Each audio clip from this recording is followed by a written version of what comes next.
Hey everybody, and happy Resurrection Day. So today I want to speak with gratitude, right? Because one time someone told me that a grateful addict will never use, right? So I've found that to be true, definitely. The Lord's not going to give you more if you're not grateful for what you have.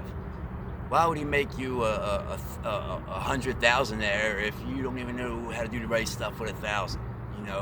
If you're making bad decisions with 1,000 and you can't maintain what you have at that level, so why put you on another level, and create more problems for you? They say the Lord will never put you in situations that you can't handle, but you can put yourself in situations you can't handle. And that's so true. For me, man, that gratitude piece, it goes so deep because so many other people that I've known in my life and I've cared about, they didn't make it. They didn't make it through addiction. And the stuff that I survived in addiction, man, it goes beyond measure to say that God had his hands on me and carried me through these situations, man. The moment that changed my life was when I was almost murdered a second time in 1 week. The first time, three guys with a knife, they attempted to rob me, and I fought them off, and the last thing I remember is them running away. 3 days later, I woke up out of a coma in Johns Hopkins Hospital. I had 7 stitches in my head, and I attempted to get out of the bed. I had no clue how I even got there. I tried to get out of the bed, and I fell. My legs just wasn't able to stand. I guess from being in a coma for a few days, I got weak or something. I'm not really sure what happened. So addiction was so powerful at that time in my life, right, that I went and signed myself out against medical advice. AMA is what they call it. And I left. I was going back to where this all happened at, where I was staying at. And I was going there to get high. I had money in my pocket. I was selling drugs at the time, which is how this even all came about. So on my walk back to the house where this all happened in front of, I ran into an old friend that I had met during some doing a jail sentence, and he said, "Hey man, I heard you were robbed. They caught wind that you were selling drugs, and they got jealous, and that's where that came from. So why don't you not go back there and come stay with us at my buddy's house down the street?" So I go down on Port Street. I was in and out all day, selling drugs, doing what I do. And that night, there was 4 people in the house when I went to sleep that night. And I awoke the next day being pistol whipped by a big gang member from a rival gang. And he was claiming that I had robbed his drug hole, and it was impossible. I don't even know where this all came from. At the time, I was like 120 some pounds, no weapon on me, you know. What I was thinking, I have no clue. Well, he threw a blanket over my head after pistol whipping me. He busted 5 of the stitches back out of my head. I was bleeding all over the place. He knocked 3 of my teeth out. And he put the blanket over my head, put the gun in the back of my head, a knife in my back, and marched me to an upstairs room after he checked the house to make sure nobody else was there. Once we got in the upstairs room, he had me sit in front of this window, Indian style, still with the blanket over my head so I couldn't see anything. He made a phone call to some other gang members, and it was on speaker, and they said when they got there, his initiation was to kill me.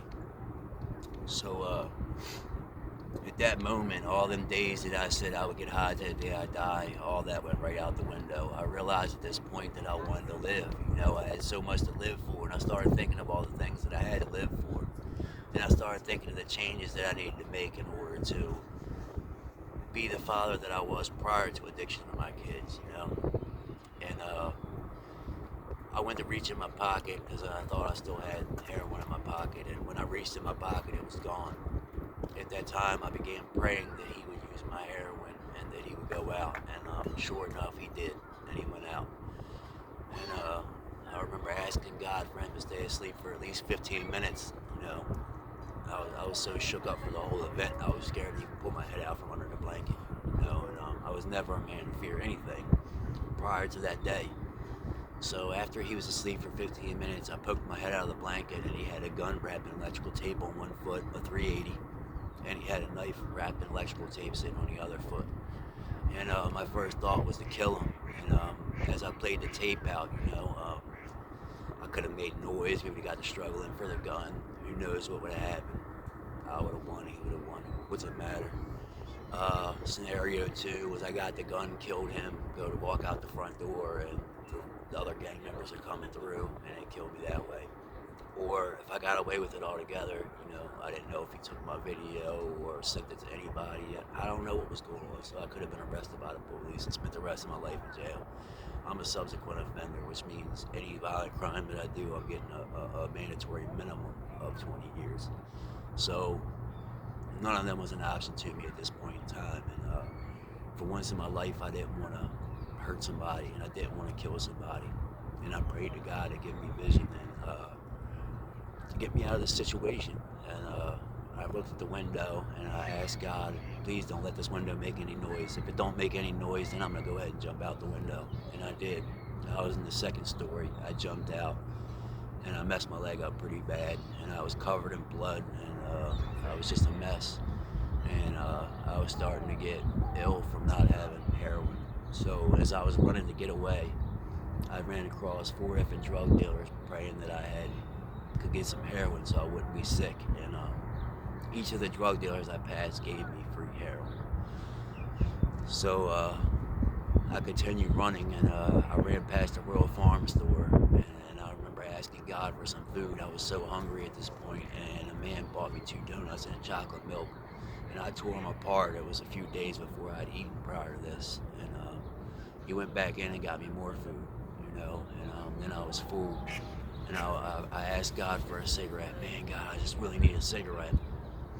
And as I'm walking through Hollandtown, there's this underpass, and when you walk, you're walking up a little bit higher, and the lower level is where the cars drive. And I look across the roadway, and a guy's got a cigarette, and I ran across, and I told him I would trade him some heroin for a cigarette, and he said no. He didn't want the heroin. He gave me a cigarette anyway. He was carrying 2 bags full of stolen clothes, I presume. So as we're walking through Greektown, he said if I went in the store and these people would buy all the clothes, he would split the money with me. And I asked him why he couldn't go in, and he said he killed somebody there prior, so they don't let him in there no more. So I attempted to walk in, and they told me no, because I was with that dude, and he killed one of their friends, that I wasn't allowed in there. So as I come out, the guy said, let's go around back, man, let me get some of that heroin from you. And we went around back, and I thought he was going to sniff, same as me. And I gave him a little bit, after I tried it, because it was really strong. It was actually fentanyl is what it was. It wasn't even heroin. And he pulled out a spoon, and a needle, and I was like, man, you shouldn't do that. You should just sniff it, And he's like, no, this is what I do, man. This is what I do. So I gave him a little bit, and he begged me for more, and I didn't want to give it to him. I knew it was going to do it, and I gave him a little bit more. And sure enough, he fired it, and he ended up ODing right in front of me, right? So I thought he was nodding out. He had the needle clenched in his hand, and the tip sticking up, and he started to nod out, and his eye was going right for the needle. And I tried to get the needle out of his hand and wake him up. And this is when I realized that he was OD'd, right? So I go to reach for my phone, and apparently the guy that beat me up with the pistol had taken my phone as well. So I couldn't even call this guy help. So I'm running around like, God, please let me find somebody with a phone. And as soon as I turned the corner, there happened to be a bunch of people outside of this bar smoking cigarettes. And I got them help. And as soon as they called the phone number, I started to get away from there, because I thought I had warrants at the time, but I didn't. Anyway, I went and spent that night with my daughter, and my oldest daughter, and almost OD'd in the bathroom of the house she was at. And most embarrassing moment of my life. And right before that happened, I told her that I wanted to go get help. So I woke up the very next morning. She had called me at Uber to get me some help, and I took myself into recovery, and it changed my life. So I say all that to say, man, how dare I not be grateful? My friend Doug says this a lot, and I love that. How dare I not be grateful? There are so many people that didn't make it, man. So many people didn't wake up today, and there's so many people still trapped in addiction. If you was never in addiction, you couldn't even begin to possibly even imagine how horrible it is to wake up controlled by a substance. The first thing you think about when you open your eyes is getting high. The last thing you think of at night is getting high. You're trapped in an endless cycle of misery. With that being said, man, look into gratitude, man. You have so much to be grateful for. I hate when people say there's nothing to be grateful for, because there really is. Just having air to breathe, just having food in your stomach, just being alive. I know a guy a few weeks ago, a very good guy, who was trapped in addiction. They'd cut off 2 of his legs and an arm. 2 of his legs and an arm. They got this stuff out here now called trank, and apparently it's eating people's limbs off, it's eating holes. It's just as bad as that crocodile stuff. So how dare I not be grateful, you know? Thanks for listening to me share, y'all, and hopefully I can change your life. If you or someone you know is struggling with addiction and needs help, don't hesitate to contact me. I love you all, and have an amazing day.